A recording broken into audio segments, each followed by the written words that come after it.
The dreams always ended the same way, with chains breaking and a woman's eyes flashing like twin supernovas. Professor Elias Blackwood bolted upright in his cramped quarters aboard the research vessel Horizon, sheets tangled around his legs and sweat cooling on his brow. The chrono by his bed read 3:17, the soft blue glow the only light in the darkness. "Computer, lights at 30%, he said, voice rough with sleep. As illumination filled the small room, Elias reached for the tablet that never left his bedside. On its display glowed the image that had consumed his research for the past 3 years. Ancient hieroglyphs depicting a warrior woman in chains, surrounded by warnings in a language long extinct.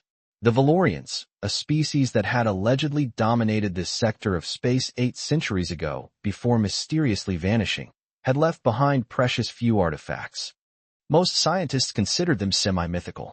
But Elias had found enough evidence to convince the Interstellar Archaeological Society to fund this expedition to Epsilon Eridani's fourth moon, where legends placed the Cave of Judgment. A soft chime interrupted his thoughts. "You're up early again, Professor," came Dr. Amara Okafor's voice over the comm. His second-in-command's tone carried a hint of concern. "Those dreams again?" "I'm fine, Amara," he said, running a hand through his dark, silver-streaked hair. At 42, Elias was considered young to lead such a significant expedition, but his unconventional theories about Valerian culture had earned him both respect and ridicule in equal measure. "Just reviewing the translations before we land. We'll reach the coordinates in 6 hours. The team is preparing the ground equipment." She paused. "Marcus still thinks we're wasting our time. Says we'll find nothing but rocks and old myths." Elias smiled faintly. "Marcus hasn't seen what I've seen." After signing off, he pulled up the most compelling piece of evidence, a fragment of Valerian text he'd discovered 3 years ago in the ruins on Proxima Centauri b. Most of his colleagues had dismissed it as religious nonsense, but Elias had recognized something more, coordinates and a warning. "The guardian waits in chains of light, tested by souls who seek her might. None return who challenge fate, to free the one who stands as gate." Hours later, standing on the windswept surface of the moon, Elias felt vindication as the ground-penetrating radar revealed exactly what his research predicted, a vast network of caverns beneath the barren surface. "There's something artificial about these formations," Amara said, studying the readings with a frown. "They're too regular, too designed." Marcus Valencia, the expedition's lead geologist, snorted. "Natural processes can create regular patterns. Don't let the professor's obsession cloud your judgment."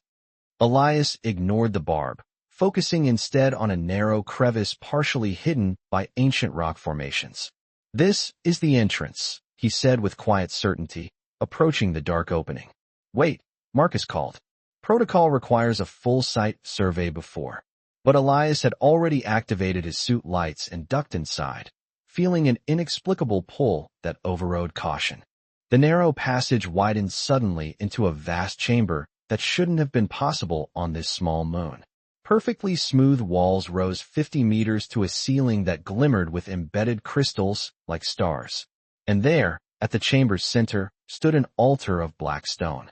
Elias approached slowly, his breath catching as he recognized the symbols etched into its surface, identical to those in his dreams. "Professor? What's happening?" Amara's voice crackled through his comm. "It's real," he whispered, reaching out to touch the altar.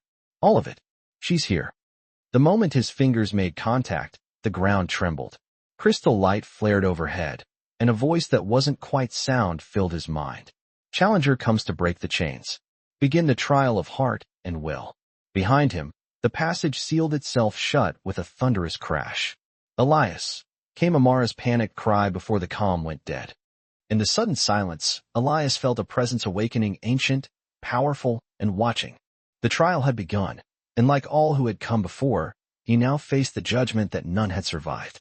The chamber transformed around Elias. The crystalline ceiling dimmed, and the altar sank into the floor with a grinding rumble.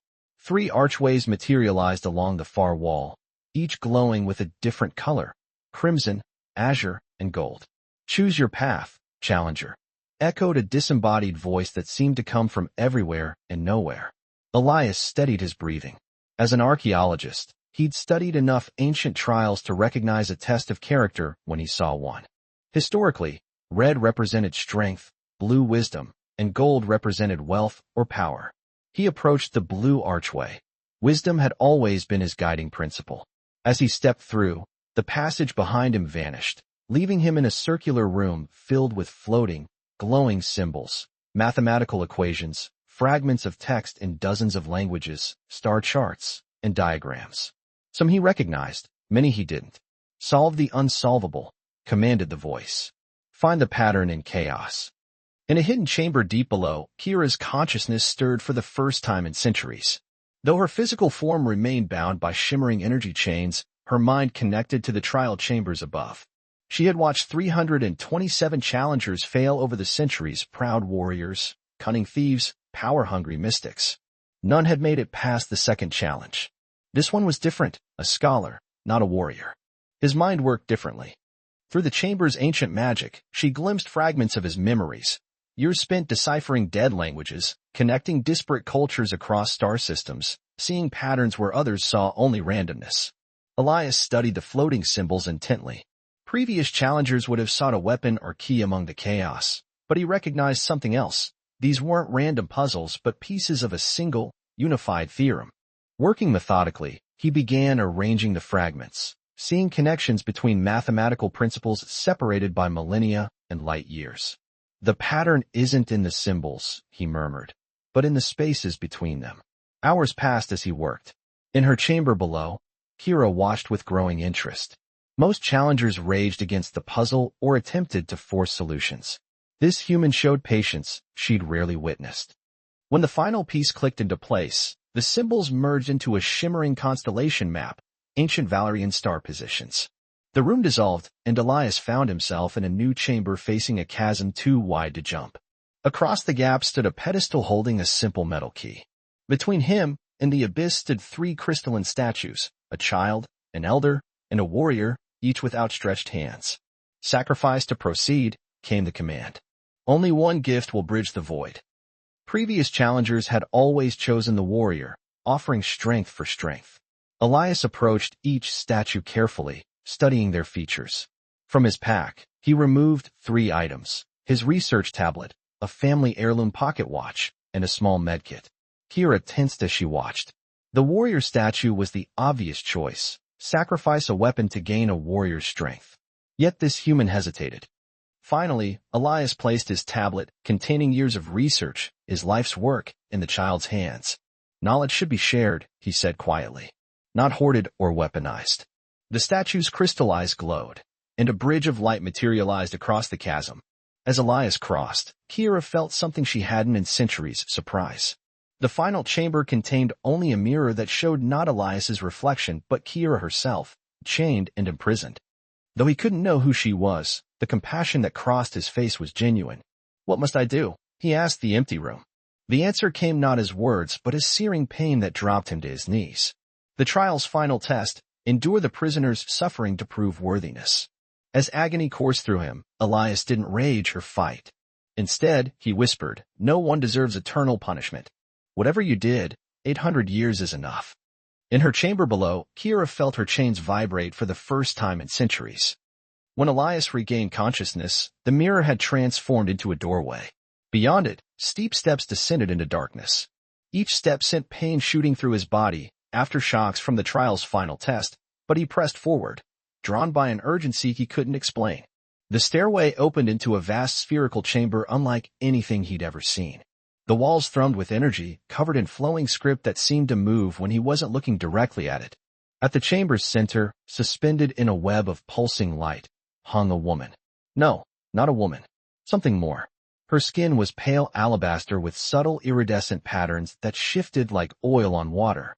Her hair, floating as if underwater despite the normal gravity, was the deep blue-black of interstellar space.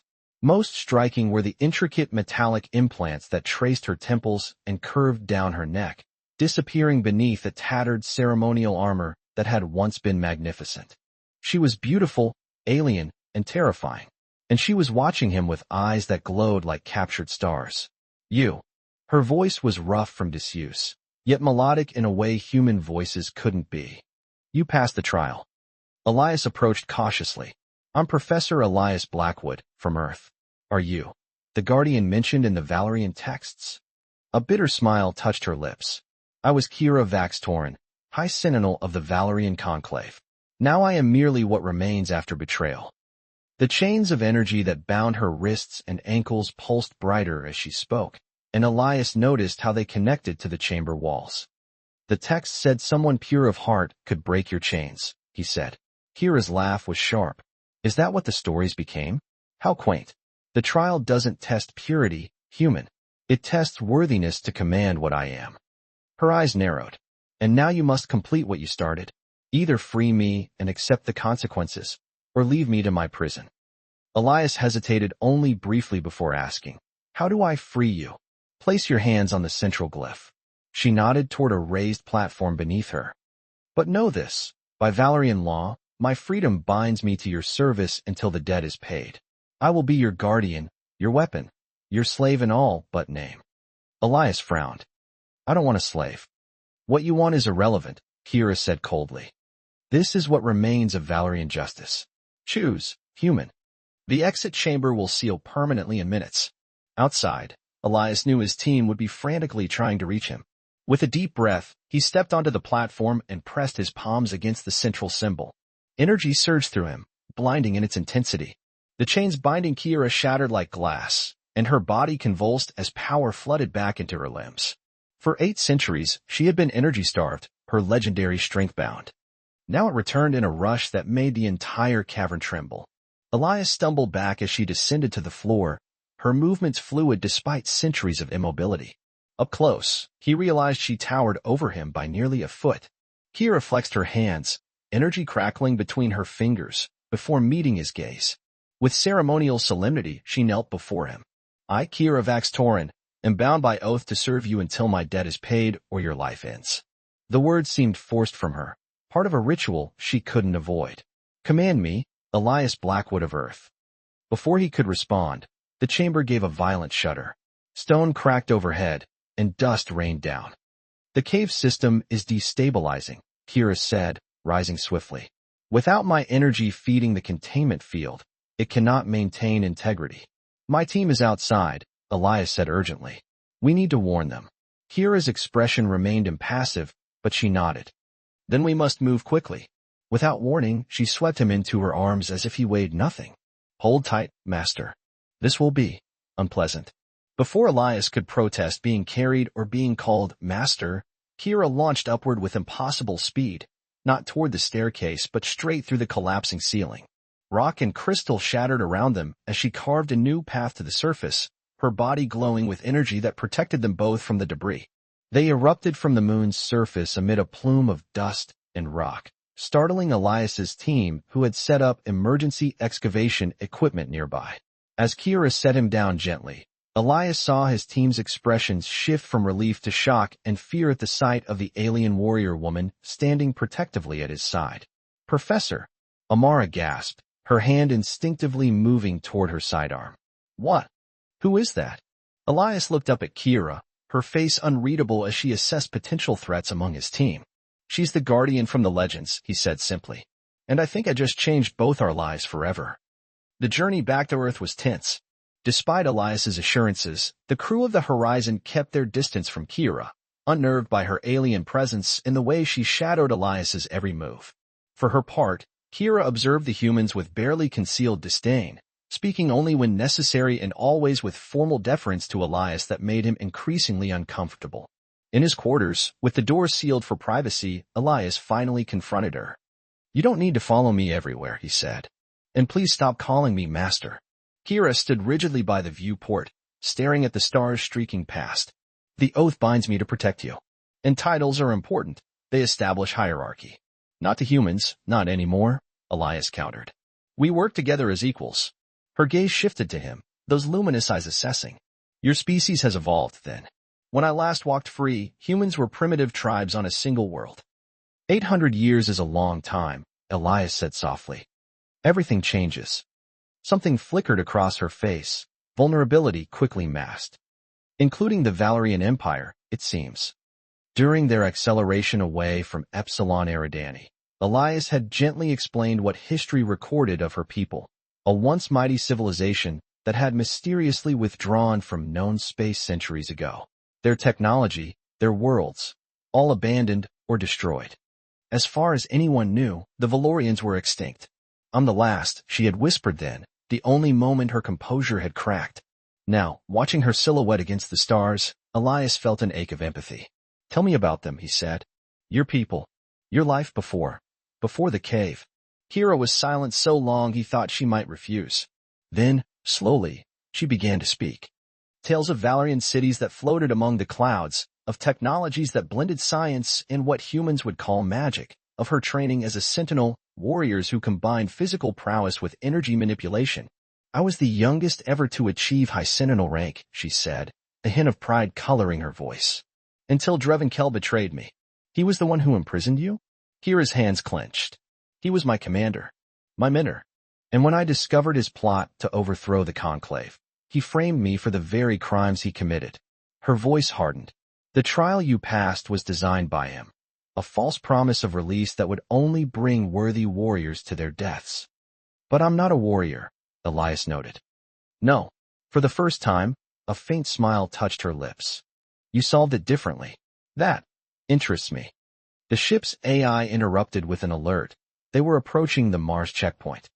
As the crew prepared for inspection, Marcus Valencia appeared at Elias's door, his expression grim. "Interstellar Archaeology Commission is waiting at Earth Station," he reported.